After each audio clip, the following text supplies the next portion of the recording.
Online gaming ये सिर्फ एक गेम नहीं रह गया है ना। ये तो हमारे बच्चों की जिंदगी का, उनकी दुनिया का एक बहुत बड़ा हिस्सा बन चुका है। पर एक सवाल है जो परेशान करता है। जब वो अपनी डिजिटल दुनिया में लेवल अप कर रहे होते हैं, तो क्या असल दुनिया के जरूरी स्किल्स में वो पीछे रह जा रहे हैं? चलिए आज इसी पेचीदा सवाल की तह तक जाते हैं।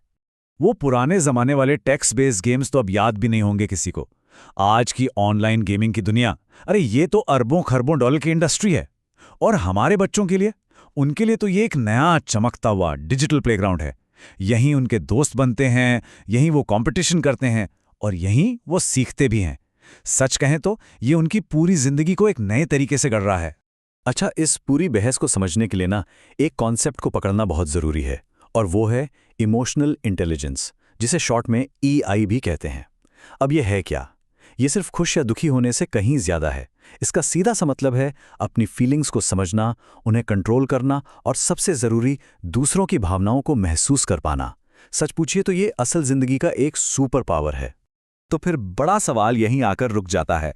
जब बच्चे घंटों स्क्रीन से चिपके रहते हैं, तो उनके अंदर के जो असली स्किल्स हैं, जैसे सब्र रखना, दूसरों के लिए हमदर्दी महसूस करना, क्या वो बढ़ रहे हैं या फिर धीरे धीरे कम हो रहे हैं? चलिए इसी वर्चुअल दुनिया के रियल इम्पैक्ट को समझने की कोशिश करते हैं। तो चलिए शुरुआत करते हैं सिक्के के उस पहलू से जिस पर अक्सर पर्दा पड़ा रहता है, यानी इसके फायदों से। हाँ, सुन के थोड़ा अजीब लगेगा, लेकिन ये सच है। कुछ गेम्स असल में बच्चों को इमोशनली, यानी भावनात्मक रूप से और भी मजबूत बना सकते हैं। लेकिन देखिए, यहाँ एक बहुत जरूरी बात है। हर गेम एक जैसा नहीं होता। बिल्कुल नहीं। रिसर्च साफ कहती है कि असली फर्क इस बात से पड़ता है कि खेला क्या जा रहा है। वो गेम्स जिनमें टीम बना के खेलना होता है, स्ट्रैटेजी बनाने पड़ती है, वो इमोशनल डेवलपमेंट के लिए सबसे ज्यादा फायदेमंद साबित हो सकते हैं।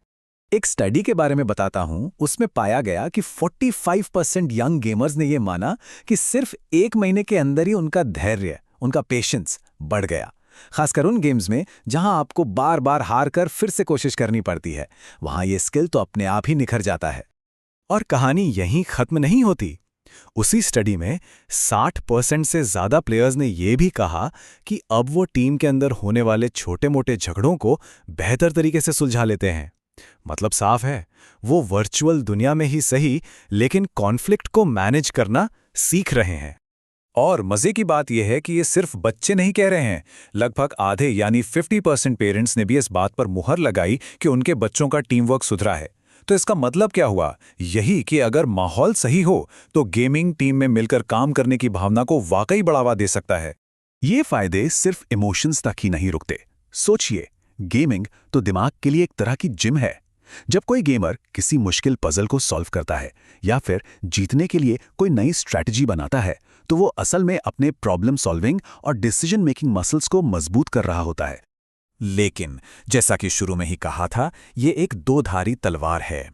एक तरफ फायदे हैं तो दूसरी तरफ कुछ बहुत ही सीरियस रिस्क भी हैं, जिन्हें नजरअंदाज करना बड़ी भूल होगी। तो चलिए अब सिक्के का दूसरा अंधेरा पहलू देखते हैं। जब गेमिंग का शौक हद से गुजरकर लत बन जाए, तो उसे अब मेडिकली गेमिंग डिसऑर्डर का नाम दिया गया है। ये वो स्टेज है जब गेम सिर्फ मजा नहीं रहता, बल्कि एक मजबूरी बन जाता है, और इसका सीधा असर पढ़ाई, रिश्तों और सेहत पर पड़ने लगता है। ऑनलाइन दुनिया भी बड़ी अजीब जगह है। एक तरफ तो ये नए दोस्त बनाने और टीम बनाने का शानदार मौका देती है, लेकिन दूसरी तरफ इसी गुमनामी के पर्दे के पीछे छिपकर लोग साइबर बुलिंग और परेशान करने से भी नहीं चूकते। ये कनेक्शन और खतरे का एक बहुत ही अजीब कॉकटेल है। और फिर वो असर है जो सीधे सीधे शरीर पर पड़ता है, उससे कैसे भूल सकते हैं? घंटों तक एक ही पोस्चर में बैठे रहने का मतलब है गर्दन और पीठ में दर्द। लगातार स्क्रीन पर नजरें गड़ाए रखने से आंखों पर जोर, और वो जो स्क्रीन से निकलने वाली नीली रोशनी है, वो तो नींद की पूरी साइकिल ही बिगाड़ देती है। फिजिकल एक्टिविटी की कमी से मोटापे का खतरा तो है ही। फिजिकल हेल्थ तो एक बात है, पर मेंटल और इमोशनल स्ट्रेस भी एक बहुत बड़ा खतरा है। जो वर्चुअल दुनिया ही असली लगने लगती है ना, तो असल दुनिया से एक दूरी सी बन जाती है।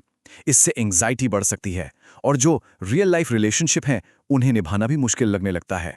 तो सवाल फिर वही है, गेमिंग अच्छा है या बुरा? पर रिसर्च कहती है कि यह सवाल ही गलत है। असली और ज्यादा जरूरी सवाल यह है, गेमिंग कैसे की जा रही है? अब ये जो फर्क है वो यहाँ साफ दिखता है। एक तरफ है एक्टिव और कोऑपरेटिव गेमिंग, जहाँ साथ मिलकर खेला जाता है। ये सोशल स्किल्स, पेशेंस और हमदर्दी को बढ़ावा देता है। और दूसरी तरफ है अकेले अकेले खेलना। ये अक्सर अकेलेपन और फ्रस्ट्रेशन को ही बढ़ाता है। मतलब किस तरह का गेम है और उसे कैसे खेला जा रहा है, सारा खेल इसी बात का है। तो फिर एक हेल्दी बैलेंस बनाया कैसे जाए? इसका जवाब कुछ बहुत ही सिंपल आदतों में छिपा है।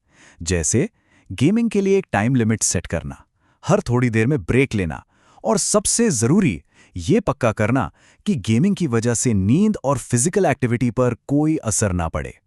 ये सिर्फ नियम नहीं है, बल्कि एक लाइफस्टाइल का हिस्सा बनाने वाली बात है।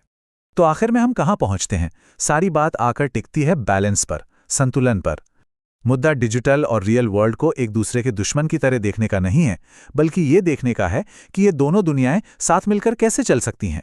तो सबसे बड़ी सीख यही है, टेक्नोलॉजी को असली जिंदगी का रिप्लेसमेंट नहीं बनाना है, बल्कि उसे जिंदगी का एक हिस्सा बनाना है जो उसे बेहतर करे।